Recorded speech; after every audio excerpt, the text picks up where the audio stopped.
Iran తన దాడులు ప్రారంభించింది. కాకపోతే ప్రత్యక్షంగా చేసే ధైర్యం చేయట్లేదు. జోర్డాన్ వైపు నుంచి డ్రోన్ల ద్వారా ఇజ్రాయెల్ మీద దెబ్బ కొట్టడానికి ప్రయత్నించింది. ఇజ్రాయెల్కి సరిహద్దుల్లో ఉన్నటువంటి ఎయిర్ బేస్ను ధ్వంసం చేయడానికి ప్రయత్నించింది.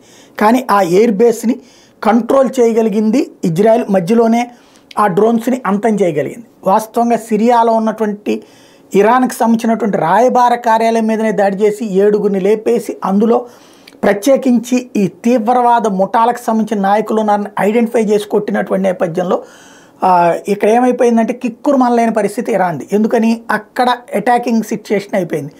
ఏం చేయాలో అర్థం కావట్లేదు. లోపల ఉన్నటువంటి వాడు ఎవడో తెలుసు, సిరియాలో అక్కడ ఉన్నది ప్రపంచం మొత్తానికి తెలుసు అందులో ఉన్నటువంటి తీవ్రవాదులు ఎవరు అన్నటువంటిది. కాబట్టి ఏం చేయలేని పరిస్థితి. కానీ ప్రతీకారం తీర్చుకోవాలన్నటువంటిది కసి. ఆ కసితో భాగంగా డ్రోన్స్ వాడింది. 200 మీటర్ల దూరంలో దాకా రాగలిగింది. కానీ ఫైనల్గా ఇజ్రాయెల్ దెబ్బకి నష్టపోయింది.